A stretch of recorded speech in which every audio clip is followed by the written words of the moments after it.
Hi everyone, welcome back to my YouTube channel DSRL maths YouTube channel.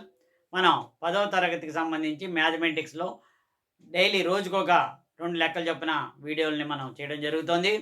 So అందులో భాగంగా ఇప్పటికి 4 పార్ట్లు చేయడం జరిగింది. Part 1, part 2, part 3, part 4. ఈరోజు పార్ట్ 5 మీకు మీ ముందుకు రావడం జరుగుతుంది. దానికి సంబంధించి 4 మార్కుల లెక్క ఒకటి, 8 మార్కుల లెక్క ఒకటి ఈరోజు మనం ఎక్స్ప్లెయిన్ చేయడం జరుగుతుంది. సో వీడియోలోకి వెళ్ళే ముందు ఎవరైనా సరే మొట్టమొదటిగా మన ఛానల్ చూస్తుంటే DSRL maths YouTube channel subscribe చేయండి. అదేవిధంగా మీరు సబ్స్క్రైబ్ చేయంత బెల్ ఐకాన్ నొక్కి ఆల్ నొక్కితే నేను కొత్త వీడియోని మళ్ళీ నెక్స్ట్ పార్ట్ 2, 6 పెట్టినప్పుడు మీకు నోటిఫికేషన్ రూపంలో రావడం కూడా జరుగుతుంది. సో ఈ యొక్క వీడియోని 10వ తరగతి చదివిన విద్యార్థులందరూ కూడా షేర్ చేయండి. సో వీడియోలోకి వెళ్ళిపోతాం.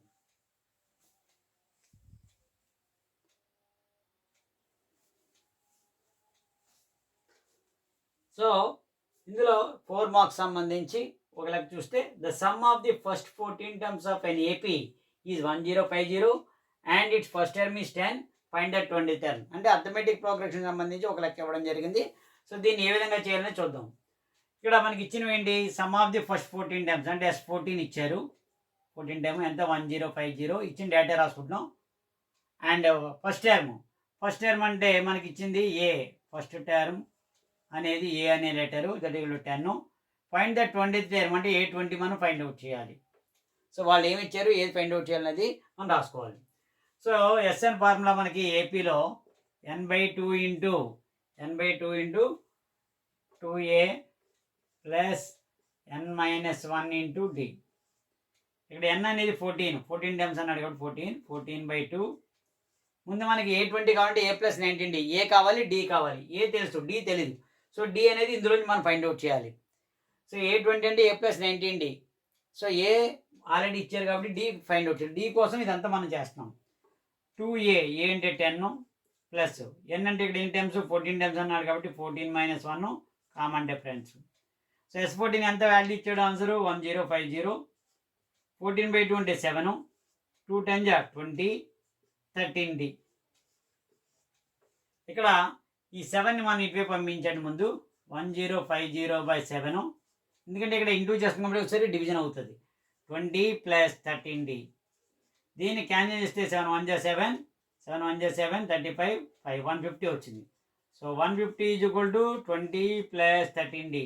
ఇక్కడ చాలామంది 20 + 13 33D అని రాస్తారు. రాయకూడదు, ఎందుకంటే 20 కాన్స్టెంట్, ఇది వేరియబుల్ ఉన్నది. 33D 20D + 13D ఉంది అనుకోండి, అప్పుడు 33D రాయొచ్చు. సో ఇలాగా 20 అలా ఉంచండి. ఇప్పుడు ఈ 20ని ఇటువైపు ట్రాన్స్పోజ్ చేయండి. 150 - 20 = 13D. సో ఇప్పుడు ఇదంతా ఏంది? 130 = 13D. 13 ఇటువైపు డివైడ్ చేయండి. 13 = D అవుతుంది. D 13 1 = 13 10. So D = 10. D value ఎంత? 10 అవుతుంది.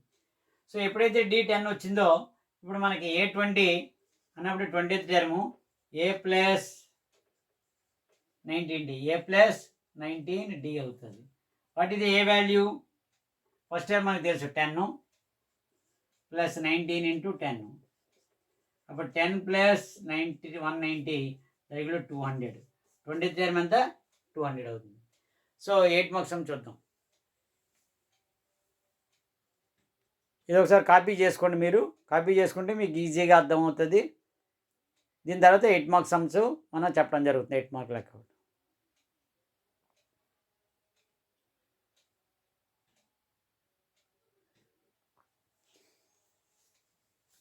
8 మార్క్స్ లెక్కలో మనకు వచ్చేసరికి prove that √7 is irrational. √2 irrational అవ్వచ్చు, లేదంటే √3 అవ్వచ్చు, √5, √7, √11, √13 ఏదైనా ఇవ్వచ్చు నెంబరు. సో దీనికి అన్నిటికీ కూడా ఒకటే ప్రాసెస్. సో ముందు ఏమనుకోవాలి? కాంట్రడిక్షన్ పద్ధతిలో చేయాలి. లెట్ √7 ఈజ్ ఏ రేషనల్ అనుకుందాం. ఇర్రేషనల్ ప్రూవ్ చేయడానికి ముందు ఏం తీసుకున్నాం? రేషనల్ అని తీసుకున్నాం. రేషనల్ అంటే ఏంటి? మనకి P/Q form. P and Q are integers, Q not equal to 0. So PQ are integers, Q not equal to 0 అనుకున్నాం. సో తర్వాత కో ప్రైమ్స్ అంటే ఏంటి? ఏది ఫ్యాక్టర్ లేకుండా ఉండాలి ఆఫ్టర్ సింప్లిఫికేషన్ అని తీసుకున్నాం. A/B. ఇక్కడ ఏమవుతుంది? A and B are coprimes. దీని మీనింగ్ ఏంటి? కో ప్రైమ్స్ అంటే దేర్ ఈజ్ నో క్యాన్సిలేషన్. ఇంకేది ఉండదు. 13/11 రెండు కూడా ఎక్కడ క్యాన్సిల్ అవ్వవు. లేదా 6/11 ఎక్కడ క్యాన్సిల్ అవ్వవు. 6 11 ఎక్కడ రెండు క్యాన్సిల్ అవ్వవు. ఏ టేబుల్లోని పోవు. అలాగనమాట AB మీ కో ప్రైమ్స్ అనేవి. సో ఇప్పుడు ఏం చేయాలి? ఇది క్రాస్ మల్టిప్లై చేయండి. So root 7b is equal to a. Squaring on both side చేయండి. ఇక్కడ స్క్వేరింగ్ ఆన్ బోత్ సైడ్స్ చేస్తే root 7b whole square is equal to a whole square, అంటే 7b square is equal to A square. ఇక్కడ a square అనేది 7తో divide అవుతుంది కాబట్టి ఇక్కడ ఏం రాయాలి? ఏ స్క్వేర్ 7 డివైడ్స్ ఏ స్క్వేర్ 7 డివైడ్స్ ఏ ఆల్సో. 7 డివైడ్స్ అనేది ఏ తోటి అవుతుంది ఎందుకంటే 7b స్క్వేర్ వచ్చింది కాబట్టి. సో అప్పుడు ఏమనుకోవాలి? లెట్ ఇక్కడ మనం ఏ ఈజ్ ఈక్వల్ టు 7c అనుకుంటాం. ఏ అనేది ఎందుకంటే 7తో డివైడ్ అవుతుంది కాబట్టి 7c అనుకుంటాం. సో ఇప్పుడు తీసుకోండి, ఇక్కడ 7b square is equal to A square. 7b square is equal to A ప్లేస్లో 7c పెట్టండి. ఎందుకు 7c తీసుకున్నాం? నేను మల్టిపుల్ ఆఫ్ 7 వచ్చింది కాబట్టి. So 7b square equal to 49c square. 7 అటువైపు వెళ్ళిపోయింది. b square equal to 49/7 c square.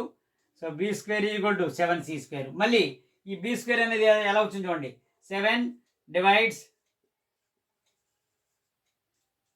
b square 7 divides b also.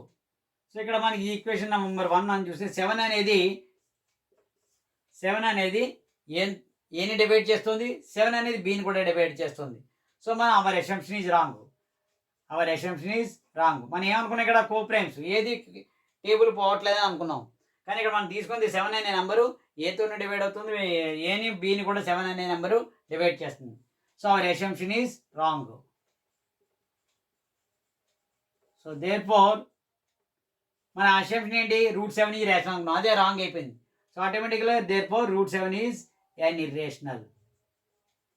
So ఇదే విధంగా రూట్ 5 ఇచ్చినా, రూట్ 3 ఇచ్చినా, రూట్ 2 ఇచ్చినా, రూట్ 11 ఇచ్చినా, రూట్ 13 ఇచ్చినా, సో ఏ నెంబర్ ఇచ్చినప్పటికీ కూడా సో ఇదే ప్రాసెస్లో మీరు చేయాలి.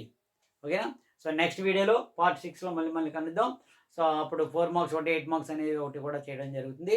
సో ఇంతకుముందు ఏమైనా వీడియోలు చూడలేకపోతే పార్ట్ 1, పార్ట్ 2, పార్ట్ 3, పార్ట్ 4 అనేది సో నా యొక్క ఛానల్లోకి వెళ్తే మీరు ప్లేలిస్ట్ అనేది ఉంటుంది. ఆ ప్లేలిస్ట్లో చూస్తే మీకు 1, 2, 3, 4, 5 అనే నెంబర్లు ఉంటాయి కాబట్టి అవి మీరు వీడియోని చూడొచ్చు. 5 వీడియోని కనుక చూస్తే 5 4 మార్క్స్ సమ్స్, 5 8 మార్క్స్ సమ్స్ మీరు నేర్చుకున్నట్టు అవుతుంది. అంటే టోటల్గా 10 సమ్స్ మీరు ప్రాక్టీస్ చేయడం అవుతుంది. సో నెక్స్ట్ వీడియోలో మళ్ళీ కలుద్దాం. సో ఈ యొక్క వీడియోని 10వ తరగతి చదువుతున్న విద్యార్థులందరూ కూడా షేర్ చేయండి. అదేవిధంగా మీరు లైక్ చేయండి, షేర్ చేయండి. Thank you very much.